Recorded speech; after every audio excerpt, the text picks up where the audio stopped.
नमस्कार मेरे प्रिय विद्यार्थियों। पिछली 3 कलाओं से हम हमारे पाठ्यक्रम का जो 10वां पाठ है महत्वाकांक्षा और लोभ, इस पाठ का हम अध्यापन कर रहे हैं। दोस्तों, यह एक वैचारिक निबंध है और इस वैचारिक निबंध के लेखक पद्मलाल पुन्नालाल बख्शी जी है। इसमें लेखक बख्शी जी मनुष्य के मन में किस प्रकार से लालसा बढ़ती ही जाती है, लोभ किस प्रकार से बढ़ता है, इसके बारे में चर्चा कर रहे हैं। उन्होंने एक कथा बताई है, कहानी, जो एक मछुआ, एक मछली और एक मछली, इनकी कहानी बताई और मछुआ मछली की किस प्रकार से मछली मदद करती है। मछुआ मछली जो मांगती है वह उनको दे देती है और अंत में किस प्रकार से मछली उनकी क्षमता से बाहर, जब मछली कुछ मांगती है तो उसका किस प्रकार से वो फिर से वापस लेती है और उनसे फिर से उन्हें भिखारी बना देती है। तो यह कहानी एक काल्पनिक है और इसके जो भी पात्र है वह बहुत ही पुराने हैं या घटना झूठी भी हो सकती है, लेकिन इसके माध्यम से बख्शी जी हमें यह बताना चाहते हैं कि किस प्रकार से इसमें लालसा बढ़ रही है और अंत में इसका दोष किसका है, वह मछली का है, मछुए का है या मछली का है। यहाँ पे लेखक का कहना है, बहुत सारे लोग तो कहते हैं मछली का ही इसमें दोष है, क्योंकि मछली की लालसा लोभ बढ़ता ही जाता है, उसकी महत्वाकांक्षा बढ़ रही है और उसी की महत्वाकांक्षा लोभ के कारण उसको जो कुछ मिला था वह सब कुछ अंत में मछली छीन कर लेती है। लेकिन लेखक का यहाँ पे कहना है कि दोष मछली का है, क्योंकि मछली को यदि मछुआ उसे उस समय बचपन में उसे बचा नहीं पाता, उसकी रक्षा नहीं कर सकता, उसको नदी में नहीं छोड़ता, तो शायद मछली बच भी नहीं पाती और उसी के कारण वह उसको कुछ देना चाहती है। वह मछुआ उस मछली को देवी के रूप में मानते हैं, देवी कहते हैं, और अगर देवी है तो उसको जो दिया है वह वापस लेना ये देवी के लिए अच्छा नहीं है। यह देवी ऐसा कुछ कर भी नहीं सकती। अगर देवी भगवान ईश्वर अगर किसी को कुछ देता है तो वो वापस नहीं लेता, लेकिन यहाँ पे मछली ने जो दिया है वो वापस भी लिया है। इसलिए लेकर कहते हैं यहाँ पे कि कि यह सब दोष मछली का है। मछली को कहना चाहिए था कि जा भैया, मैं तेरे लिए बहुत कुछ कर चुकी हूँ, अब मैं आगे कुछ नहीं कर सकती और जा अपनी रानी को समझा दे। ऐसा चाहे तो मछली कह सकती है या कह सकती थी, लेकिन मछली ने ऐसा किया है क्या? नहीं, उन्होंने जो कुछ भी दिया है वह सब कुछ उससे वापस लिया और फिर से उसे भिखारी बना दिया है। शायद हम पिछली कलास में यहाँ तक आए थे दोस्तों। अब आगे देखिए पेज नंबर 52 पर हम सभी लोग अपनी जीवन में यही भूल करते हैं। मनुष्य गलतियाँ करता ही है और हम सभी लोग अपने जीवन में यही भूल करते हैं। हम लोग अपने दोषों को छुपाकर दूसरों पर ही दोषारोपण करते हैं। हम दूसरों के कामों को महत्ता न देकर अपने ही कामों को महत्व देते हैं। हम यह निसंकोच कहते हैं कि हमने किसी पर यह उपकार किया है, यह नहीं बताते कि उसने हमारे ऊपर हमारी क्या सेवा की है, हमें क्या मदद की है। इसके बारे में हम कभी सोचते नहीं, कभी बताते नहीं। उससे हमें क्या लाभ हुआ है इसके बारे में भी हम कभी सोचते नहीं। सच तो यह है कि उपकार और सेवा एक बात है और यह लेन देन कुछ और बात है या कोई दूसरी बात है। मछुए की स्त्री ने जो कुछ किया वह ठीक ही किया। लेखक का कहना है कि मछुए ने जो कुछ भी किया वह ठीक ही किया था। सभी लोग जानते हैं कि जब तक कोई वस्तु अप्राप्य रहती है तभी तक उसके लिए बड़ी व्यग्रता रहती है।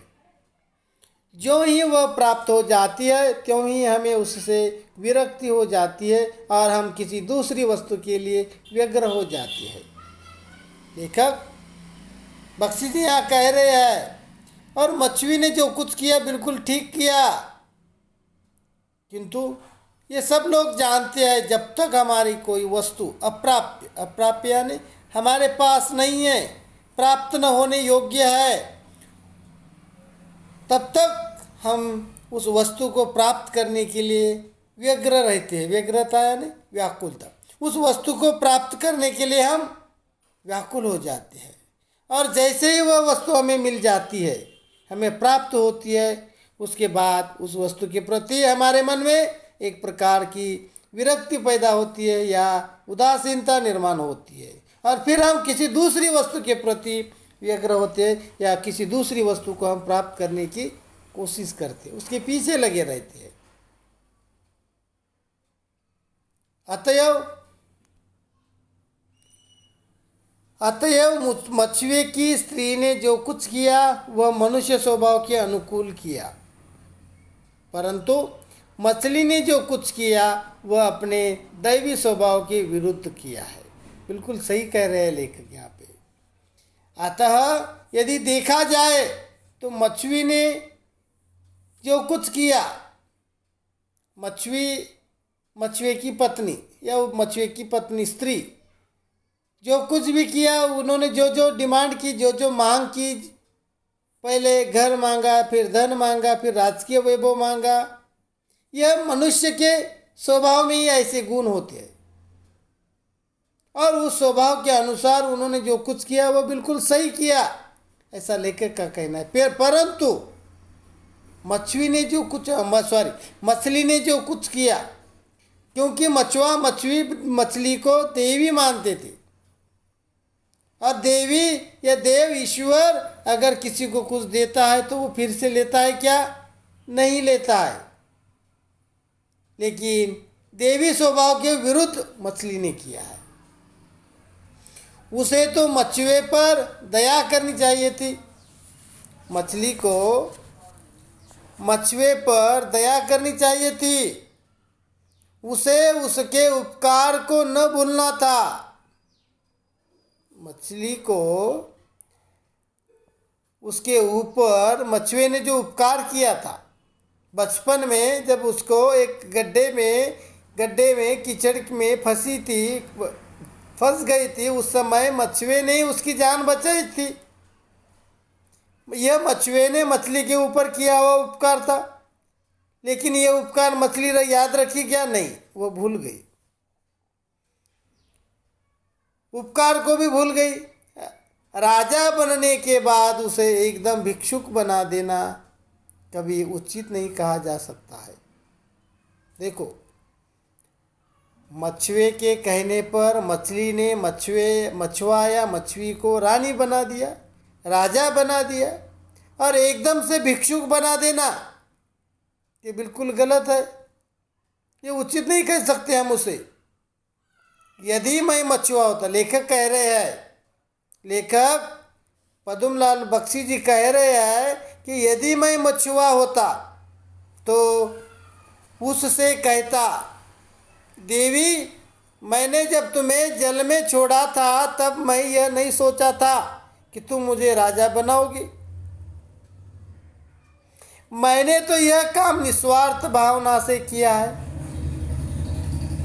निस्वार्थ भाव से मैंने तुम्हारी जान बचाई थी। उस समय तो मुझे नहीं मालूम था कि तुम कोई देवी हो, मेरी हर इच्छा को पूरी करोगी, यह तो उस समय मुझे मालूम नहीं था। लेकिन फिर भी मैंने निस्वार्थ भावना से मैंने तुम्हारी रक्षा की, तुम्हारी जान बचाई। और अपनी स्त्री के कहने पर मैंने तुमको देवी समझकर मैंने याचना की। मछुए के कहने पर ही मछुए ने मछली को देवी समझा, और उसके कहने पर ही उसने मछली को कुछ मांगा, उससे कुछ याचना की। और मछली ने भी क्या किया? तुमने भी उसकी याचना स्वीकृत की और कि तब तुमने क्या मेरी स्त्री के हृदय में अभिलाषा नहीं पैदा कर दी। लेखक यहाँ पे कह रहे हैं कि यदि मैं मछुआ होता तो शायद मैं ऐसा मछली को कहता कि मैंने तो तुम्हारी निस्वार्थ भावना से तुम्हारी रक्षा की, तुम्हारी जान बचाई। उस समय तो मुझे पता नहीं था ना कि तुम मेरी याचना को स्वीकार करोगी, तुम मुझे राजा बनाओगी, लेकिन फिर भी मैंने तुम्हारी रक्षा की। मछुए के कहने पर मैंने तुम्हें देवी समझा और देवी समझकर कुछ याचना भी की, और उस याचना को भी तुमने स्वीकार किया, और स्वीकार करके तुमने ही मेरी मछुए के मन में अभिलाषा पैदा की। उसके मन में लोभ किसने पैदा किया? तो मछली ने ही किया है ना। तो क्या तुमने उसके मन में यह आशा नहीं जगा दी कि तुम उसके लिए सब कुछ कर सकती हो? क्योंकि मछली ने ही मछुए के या मछुई के मन में एक लालसा निर्माण की, लालसा पैदा की कि उसके लिए मैं सब कुछ कर सकती हूँ। वह तो पहले अपनी स्थिति में संतुष्ट थी, तुम्हारे ही कारण उसके मन में और कई अभिलाषाएं उत्पन्न हुई, तुमने उसको भी पूर्ण किया। लेखक बख्शी जी मछुए के माध्यम से कहना चाहते हैं, मछुए ने देवी समझकर मुझसे कहने के लिए तुम्हें कहा, मैंने तुम्हें देवी समझा और उसको भी तुमने पूरा किया, और उस अभिलाषा, उस याचना को तुमने स्वीकार करके मछुए के मन में तुमने ही अभिलाषा पैदा की। तुम्हारे कारण ही उसके मन में कई अभिलाषाएं उत्पन्न होती गई, तुमने उनको भी पूर्ण किया। उसे तुम्हारी शक्ति पर विश्वास हो गया, तभी तो उसने ऐसी इच्छा प्रकट कर दी जो तुम्हारे लिए असंभव थी। इसका दोष केवल तुम्हें है, मछली का ही दोष है, ऐसा लेखक का कहना है। क्योंकि मछली ने ऐसी ऐसी इच्छाएं प्रकट की, ऐसी ऐसी मांगों को उन्होंने पूरा किया, और जब उसकी क्षमता के बाहर कुछ मांगा तो उसके बस की बात नहीं थी, वो तुम्हारे लिए असंभव थी। तुमने जो कुछ किया उस सब को इसी एक अपराध के कारण कैसे ले लिया, और तुमने मछली के मन में लालसा अभिलाषाएं उत्पन्न की, और जिसके कारण ये ऐसी ऐसी वस्तुएं, ऐसी ऐसी चीज़ों का उन्होंने मांग किया। और ऐसी एक छोटी सी गलती के कारण तुमने जो कुछ दिया था, एक छोटी से अपराध के कारण तुमने जो कुछ दिया था वह छीन के लिया, वापस ले लिया। तुम्हारे वरदान का अंत अभिशाप में कैसे परिणत हो गया? परिणत यानी बदल जाना। तुम्हारे वरदान का अंत ऐसे कैसे अभिशाप में बदल सकता है? तुम्हें मेरी और मेरी स्थिति पर विचार कर काम करना चाहिए था। तुम भले ही देवी हो, पर तुम में त्याग नहीं है, प्रेम नहीं है, उपकार की भावना नहीं है, और क्षमा नहीं है, दया भी नहीं है। लेखक यहाँ पे कह रहे हैं कि तुम्हें मछुआ और मछुई के स्थिति पर दया करनी चाहिए थी, विचार करके काम करना चाहिए था। लेखक का कहना है कि मछली भले ही देवी है, किंतु उसमें त्याग नहीं है, उसमें प्रेम नहीं है, उपकार की भावना भी नहीं है, उसी के साथ क्षमा भी नहीं है और दया भी नहीं है। इस प्रकार से सारा दोष लेखक मछली के ऊपर थोप देते हैं, और ये निबंध यहीं पे समाप्त होता है। दोस्तों, यह निबंध बख्शी ग्रंथावली खंड 7 से लिया हुआ है दोस्तों, और मुझे लगता है कि आपको यह कहानी यह निबंध अच्छी तरह से समझ में आया होगा। और इसके नीचे देखिए पेज नंबर 53 पर कुछ स्वाध्याय के लिए प्रश्न दिए हुए हैं। आकलन पर 3 प्रश्न दिए हैं। शब्द संपदा में कुछ प्रश्न पूछे गए हैं। अभिव्यक्ति के लिए भी कुछ प्रश्न है। पाठ पर आधारित लघु उत्तरीय है और साहित्य संबंधी सामान्य ज्ञान। साहित्य संबंधी सामान्य ज्ञान में ज्ञान का प्रश्न आपको एक एक अंक के लिए वस्तुनिष्ठ स्वरूप में भी प्रश्न पूछ सकते हैं, इसलिए आपको यह स्वाध्याय अच्छी तरह से तैयार करके रखना है दोस्तों। और हम आज के लिए यहीं रुकते हैं। धन्यवाद।